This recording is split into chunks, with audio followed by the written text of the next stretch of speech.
Hey everyone, we're back with another episode of What's Tea with Tyra.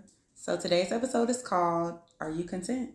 So we're in Philippians chapter 4, verse 12, and it reads, I know what it is to be in need, and I know what it is to have plenty.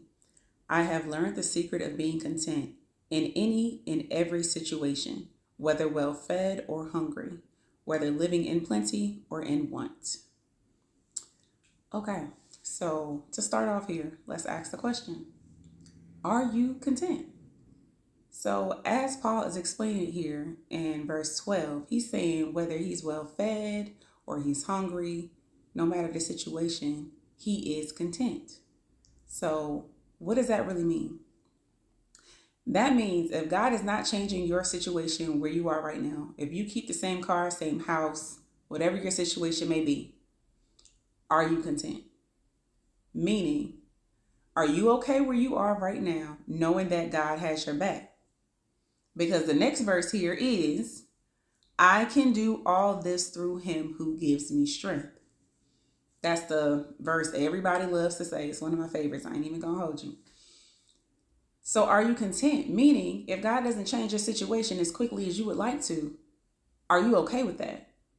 Now, we can rest in knowing that weeping may endure for the night, but joy comes in the morning, and that all things work together for our good when you're living righteously. Now, come on now, you got to do your part so God can do his. But the idea is not to be content with your circumstance, but indeed be content in your circumstance. Because sometimes when we become content with our circumstances, we end up pitching a tent, building a house, and we stay there because we don't want to do what's necessary to keep moving forward. So that's how we find ourselves sometimes in cycles, continue dealing with the same stuff because we become content with our circumstances. Like, you know what? I'm cool with this. I'm cool with this house. I'm cool with this $5 hour job. I'm good because God is calling you higher. He's not expecting you to stay there. You got to do your part. He wants more for us, but you got to do what you need to do. Paul didn't just sit in that jail and just say, you know what? I'm going to just sit here and be stuck in jail. No, he literally wrote this book from jail. He's speaking about being content in every circumstance while sitting in a jail cell. Like, and if you want to know the full story about what's happening here, that's in Acts. Paul and Silas in jail. It's a good story. So in all, what's tea? We need to be content in our circumstances, knowing that our circumstances are temporary. When we're in that valley, when we're in that pit and things are not looking as favorable, know that God is going to work it for our good. Paul did not stay in jail. Again, if you read Acts, you'll see they got right up on out of there. God came through. But Paul was still content while he was in jail.